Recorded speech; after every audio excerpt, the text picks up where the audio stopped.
What happens when one lie from within a family is enough to erase someone for years? No calls, no questions, no chance to be heard. When one child is cut off completely because another tells a more convincing story, and the silence of the parents becomes the harshest judgment of all. They say family is built on trust, but what if that trust was never fair to begin with? Do you stay silent to keep the bond, or face the truth even if it breaks everything? Before we dive into today's story, let us know where you're tuning in from. It's always amazing to see where our stories travel. Don't forget to subscribe so you won't miss the next twist in this journey. Now, I'd like you to hear what she's been carrying in her heart. I grew up in a house where everything looked right from the outside. The Ashcroft home in Westport, Connecticut sat on a quiet street, lined with trimmed hedges and identical mailboxes, the kind of place where people waved politely and remembered your last name before your first. Inside, it was orderly, clean, and always ready for guests. My mother kept it that way.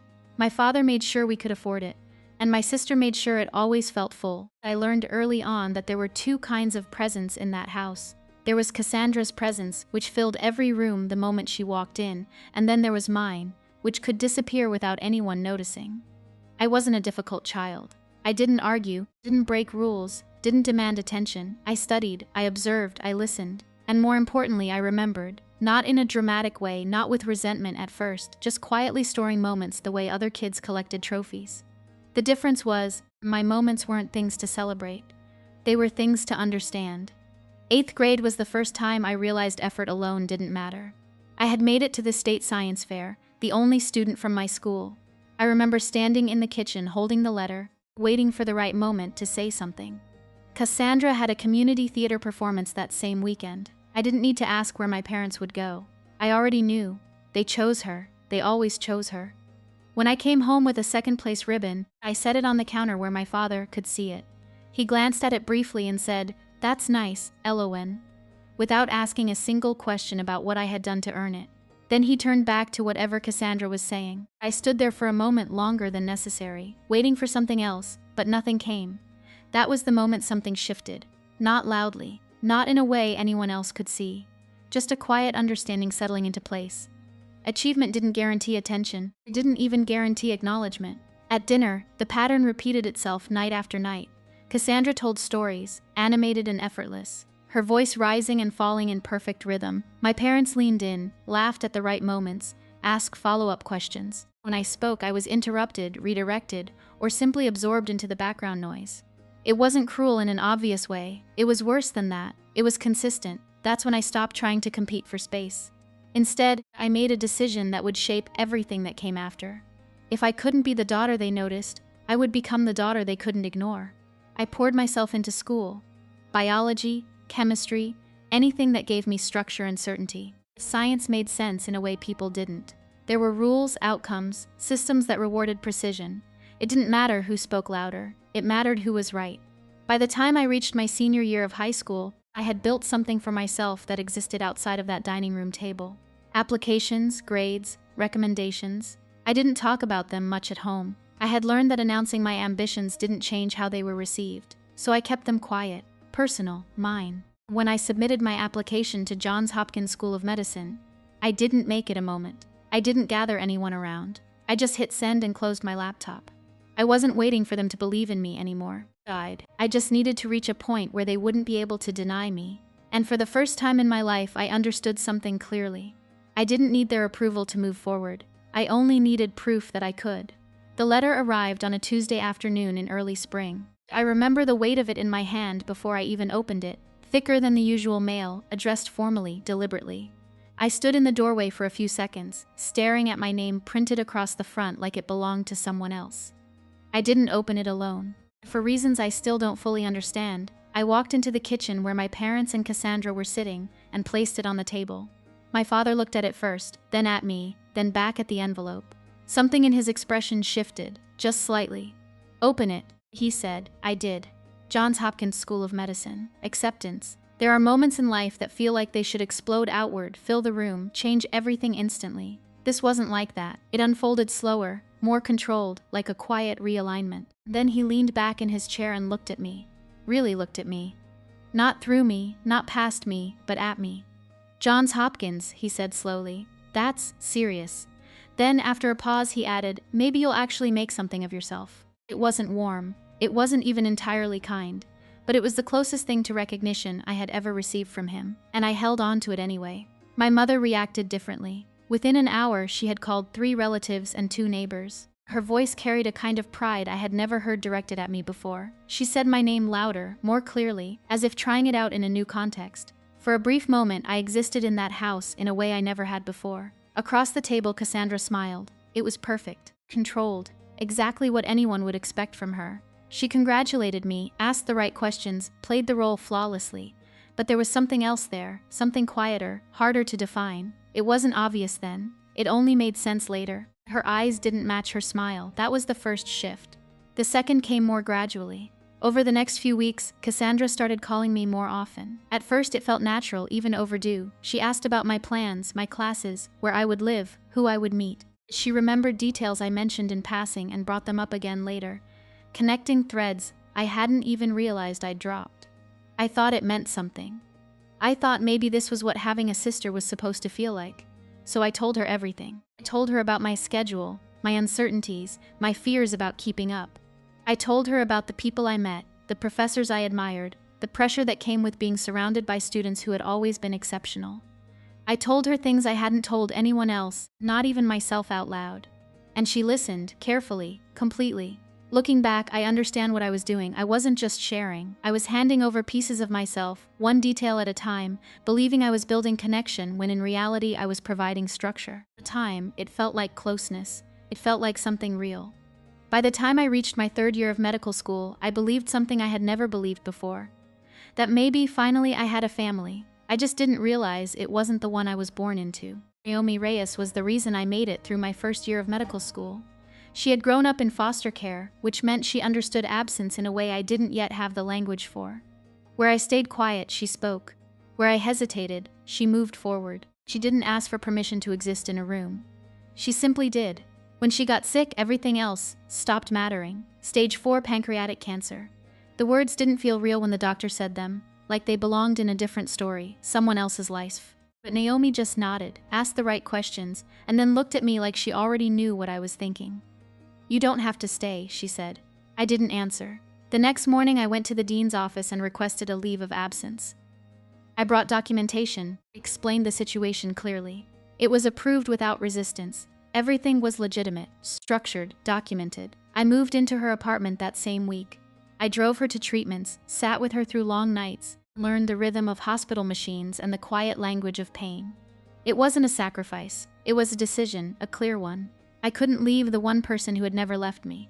At some point I called Cassandra, I don't know why, maybe habit, maybe hope. Maybe I still believed there was a version of her that existed outside the roles she played at home. I told her everything, the diagnosis, the leave, the plan to return in the spring. She listened, her voice softened in all the right places. "I won't tell Mom and Dad," she said. "They'd just worry." I believed her. 3 days later, my father called. I was sitting in a hospital chair, half asleep, when my phone lit up. I answered immediately. "Your sister told us everything," he said.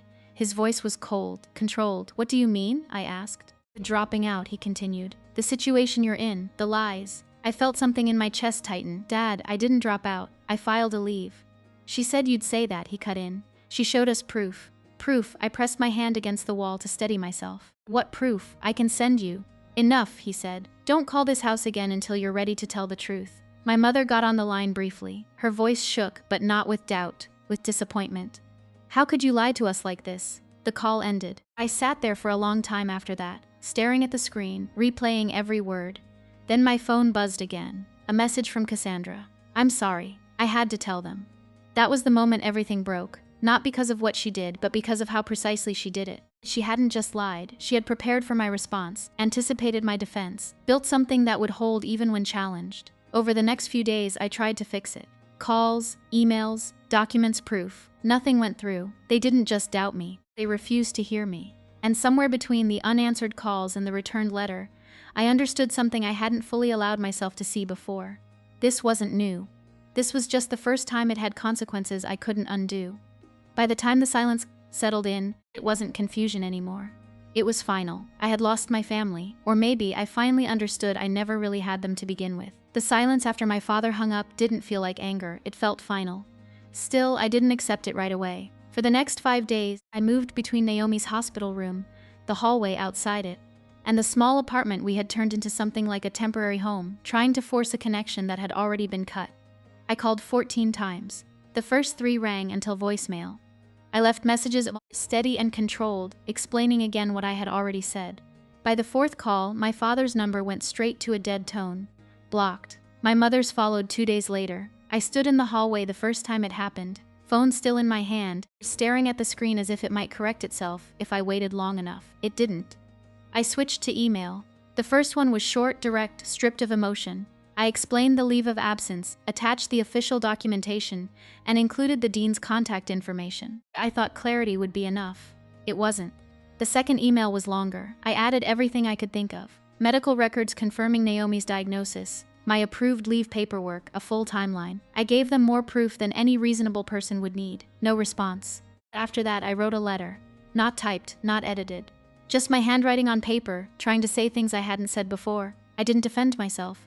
I didn't accuse anyone. I just told the truth the way I understood it and asked them to listen. I sent it overnight. 5 days later, it came back. The envelope was sealed exactly the way I had sent it, except for the small notation stamped across the front. Return to sender.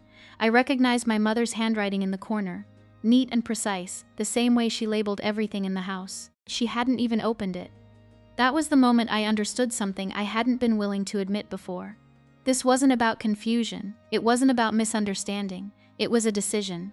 They weren't waiting for the truth. They had already chosen what to believe. I called Aunt Bea next. She was the only person in our family who had ever spoken to me like I mattered on equal ground. She listened without interrupting, the way she always did, and told me she would talk to my father. She called him that same night. She called me back 40 minutes later. He told me to stay out of it. He said, "You made your bed." I sat on the edge of Naomi's hospital bed while she slept, the room dim except for the steady glow of the monitors. 14 calls, 2 emails, 1 letter, 1 person who tried to help. Nothing. I had been trying to solve something that had already been decided. Naomi died 3 days later. It was early Sunday morning, the kind of light that barely reaches the corners of the room. There were no dramatic moments, no final words, just the slow flattening of a line on a screen and the quiet absence that followed. I was the only one there. No one from my family knew. The one person I had told, the one who had promised to keep my confidence, had been too busy maintaining her version of the story to care about the truth behind it. I handled the arrangements myself. A small service, barely attended. 6 people in a chapel built for 60. I stood at the front and read a eulogy to rows of empty seats, my voice steady in a way that surprised even me. I had already cried everything out long before that day. That night, I went back to the apartment. Her mug was still on the counter, her jacket still hung by the door. Nothing had changed, except everything had. I opened my laptop and stared at the re-enrollment form for the next semester. For a long time, I didn't move. Then I saw it, a small yellow note tucked inside her anatomy book, marking a chapter we had studied together. Her handwriting was shaky, uneven in places, but unmistakable. "Finish what you started." I read it twice. Then again, I filled out the form. It wasn't about proving anything anymore. Not to my parents, not to Cassandra. It was about something simpler than that. I had a choice. Collapse under everything that had just happened or keep going. They had chosen to walk away from me. I chose not to stop. Going back wasn't a moment of strength. It was a decision I repeated every day until it became something that looked like strength from the outside. Medical school didn't slow down because my life had fallen apart. The exams were still there, the rotations still demanding, the expectations unchanged. I took out more loans, picked up a research assistant position, and learned how to function on less sleep than I thought possible. There was no safety net. I stopped expecting one. I didn't talk about my family anymore. Not because I was hiding something, but because there was nothing left to explain. I focused on what I could control. Study, work, improve, repeat. Over time, something shifted. Not dramatically, not all at once. But the absence of my family stopped being an active pain and became something quieter, more distant. Like a background noise I no longer needed to listen to. I graduated on time. No one from Westport came. There was a moment, standing in my cap and gown, when I scanned the crowd out of instinct. It passed quickly. I had already learned not to wait for something that wasn't coming. Residency at Mercy Crest Medical Center was a different kind of challenge. Longer hours, higher stakes, no margin for hesitation. That's where I met Dr. Margaret Hale. She didn't ask about my past. She didn't need to. She watched how I worked, how I handled pressure, how I carried myself in a room. Over time, she became something I hadn't realized I was missing. Not a replacement exactly, but a presence that didn't need to be earned through performance. Around my 3rd year, I met Julian Mercer. He didn't try to fix anything. He didn't ask me to revisit things I had already closed. He listened when I spoke and stayed quiet when I didn't. That was enough. We got married on a fall afternoon in her backyard. Small, intentional, exactly what we wanted. I sent an invitation to my parents, not because I expected them to come, but because some part of me needed to know I had tried one last time. It came back unopened. I didn't feel surprised. Not really. But there was a finality to it that settled something in me permanently. A few months later, Julian mentioned something over coffee one morning. A call someone had made to an old hospital where I had worked. Asking questions about my credentials, my history. The name used was fake, but the source traced back to Connecticut.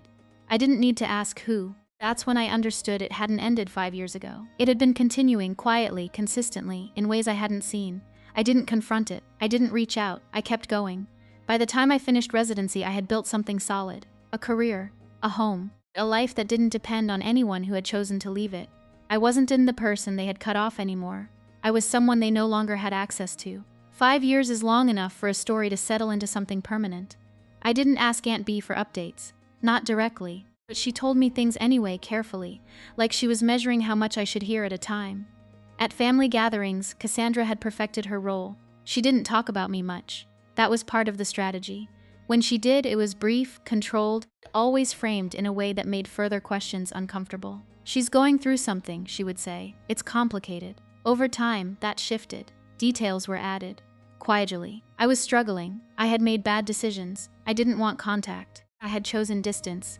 Each version layered on top of the last until it formed something complete enough that no one felt the need to question it. It wasn't one lie, it was a structure, and the longer it stood, the more stable it became. At some point, it reversed entirely. I wasn't the one who had been cut off. I was the one who had walked away. That was the version they held on to, the version that allowed them to live without confronting what they had done. Aunt Bea told me about it in fragments, conversations she overheard. Things Cassandra said when she thought no one would challenge her. Requests she made to keep certain details quiet, to avoid confusion, to protect the family. It worked. No one pushed back. The most unsettling part wasn't the lie itself. It was how easily it was accepted. Then came something else. Julian's colleague confirmed that the inquiry into my background hadn't been isolated. There had been more than one attempt. Different names. Same pattern. Someone was looking for a flaw, something that could validate the story if it ever needed to be defended. It wasn't about curiosity. It was about control. For a moment, I considered confronting it. Calling, writing, forcing the truth into the open. I didn't. Not because I was afraid, but because I understood something clearly by then. The truth didn't need me to fight for it. It would surface eventually. And when it did, it would carry more weight than anything I could say. So, I stayed where I was. I worked. I built my life. I let the version of me they believed exist without interference. The call from Aunt B came on a Thursday night. "There's something about Cassandra," she said, her voice quieter than usual. "Something you should know." Before she could continue, my pager went off. Level 1 trauma. I told her I'd call her back. I never got the chance. Because whatever she was about to tell me was already on its way. Moving fast, out of control, and about to arrive at the one place where I couldn't ignore it. I didn't know who the patient was yet. I only knew this. Something was coming. And it wasn't just another case. The pager went off at 3:07 a.m. I was already half awake. Years of residency had trained my body to recognize that sound as something immediate. Something that didn't wait for hesitation. I reached for it on instinct, read the alert, and was out of bed before the details fully settled in my mind. Level 1 trauma, female, 35, unstable vitals, motor vehicle collision. By the time I pulled into the employee lot, the sky was still completely black, the kind of cold Connecticut night that made everything feel distant and sharp at the same time. Inside, the hospital was already moving. Doors opening, footsteps quick, voices clipped and focused. I walked into the trauma bay as the team assembled. No introductions, no wasted motion. Everyone knew their role. I picked up the intake tablet from the nurse's station and swiped to the patient file. Cassandra Ashcroft. For a fraction of a second, everything went silent. Not the room, not the machines. Just something internal, that said. Like a switch had been flipped and every memory I had carefully filed away over the last 5 years had been pulled forward all at once. The call. The letter returned unopened, the empty chairs at my graduation, the wedding invitation sent back like it had never belonged to them in the first place. Doctor? One of the nurses said, pulling me back. I'm fine, I replied, setting the tablet down. I wasn't fine. But I was clear. I stepped aside and made the call I was required to make. I have a conflict of interest. The patient is a family member. My voice didn't waver. I want Dr. Patel on standby in case I need to transfer lead. Understood, came the response. That was the protocol. Acknowledgement, documentation, contingency. Then the ambulance doors opened. Cassandra was wheeled in fast, strapped to a stretcher, oxygen mask fogging with each shallow breath. Blood soaked through her shirt, dark and spreading. The paramedics spoke in rapid fragments. Blood pressure dropping, internal bleeding suspected. Possible liver involvement. Behind them, just as I knew they would be, my parents came running. My mother looked smaller than I remembered, my father older. Panic stripped away whatever distance time had created. That's my daughter, he said, trying to push past the nurse. Where are they taking her? The trauma team has her, the nurse replied steady. You need to wait in the family area. I need to speak to the doctor in charge. The nurse hesitated, glanced toward me. I shook my head slightly. Sir, the chief is handling this, she said. They'll update you soon. They were guided away down the hall, their voices fading into something quieter, something desperate. I turned back to the table. Assessment was immediate, rapid, clinical, ruptured spleen, severe liver laceration, blood loss accelerating. If I hesitated, if I chose anything other than action, she would die within the hour. There was no space for anything else. Prep for OR, I said. Now, the surgery lasted 3 hours and 40 minutes. Time didn't move in a straight line inside that room. It broke into segments, clamp, suction, pressure, suture, repeat. My hands worked without interruption, steady, precise, responding to each new complication as it surfaced. I didn't think about who she was. I couldn't. She was a patient. A body that needed to be stabilized, repaired, kept alive. That was it. When the bleeding finally came under control, when the last suture held and her vitals steadied, the room shifted. Not in relief exactly, but in recognition. The kind that comes when something difficult has been done well. She's stable, someone said. I stepped back, I removed my gloves and washed my hands. The motion was automatic, routine. She's going to make it, Dr. Patel said quietly behind me. I nodded. Then I made a decision. I'll speak to the family. The hallway outside felt longer than it should have. Fluorescent lights, polished floors, everything too clean for what had just happened inside that room. When I pushed open the doors to the waiting area, my parents were exactly where I expected them to be, sitting side by side, rigid eyes fixed on the entrance. My father stood first. How is she? He asked. Is my daughter? He stopped. His eyes dropped to my badge, then back to my face, then back to the badge again. My mother followed a second later. Her hand gripped his arm so tightly I saw the fabric of his sleeve twist under her fingers. I could see it happen. Recognition moving through them slowly, then all at once. I didn't step closer. Mr. and Mrs. Ashcroft, I said, my voice even controlled. I'm Dr. Ashcroft. I'm the chief of trauma surgery. Your daughter sustained a ruptured spleen and a severe liver injury. The surgery was successful. She's stable and will be transferred to ICU shortly. Silence. My father started, but the words didn't finish. Yes, I said. My mother's lips parted, but nothing came out. You're a doctor, he managed. You're the chief? Yes. They stood there, trying to reconcile what they were seeing with what they had believed for 5 years. Cassandra said, What did she say? I asked. He didn't answer. I didn't press. I didn't need to. I called 14 times, I continued. I sent emails. I sent a letter. You returned it unopened. My voice didn't rise. It didn't need to. These weren't accusations. They were facts. My mother covered her mouth. My father looked down at the floor like it might give him something solid to hold on to. I just spent nearly 4 hours making sure she survives, I said. So yes, I'm aware of where she is. No one spoke. There was nothing left to say that would change what had already happened. I have patients to check on, I said finally. I turned and walked away. I didn't look back. I had saved her life. But that didn't mean I was going back to the place they had left me. Cassandra woke up 4 hours later. I was there for the post-operative check, standing at the foot of the bed, reviewing her chart. The room was quiet except for the steady rhythm of the monitors. Her eyes opened slowly, unfocused at first, then tracking across the room until they landed on me. She frowned slightly, as if trying to place something that didn't make sense. Then she saw the badge. Her expression changed. Elowen, she said, her voice rough. Good morning, I replied. You're in ICU. The surgery went well. You're stable. She stopped, swallowed. You're the doctor? I'm the attending surgeon, I said. I led the procedure. She stared at me, trying to reorganize everything she thought she knew. I can explain, she said. I shook my head once. Not to me. I nodded toward the door, where I knew my parents were waiting. You can explain to them. I finished the check and left. I didn't stay to hear what happened next. I didn't need to. The truth had already entered the room. What they did with it wasn't mine to manage. Aunt Bea arrived later that morning. She didn't hesitate. She walked into that room with the same quiet certainty she had always carried, holding her phone in one hand, a folder of documents in the other. "I've been waiting 5 years for this," she said. She laid everything out. The emails I had sent, the official paperwork, the confirmation of my leave, the proof that every word I had said had been true. Then she showed them something else. Messages from Cassandra, requests to keep quiet, instructions to avoid telling my parents about my residency. Careful, deliberate attempts to maintain a version of events that had never been real. No one interrupted her. When she finished, my mother sat down slowly in the chair beside the bed, scrolling through the evidence with trembling hands. My father stood at the window, his back turned, shoulders rigid. Cassandra didn't speak. For the first time, she had nothing left to shape the situation with. I met her a few weeks later, a small coffee shop halfway between her apartment and mine, neutral ground.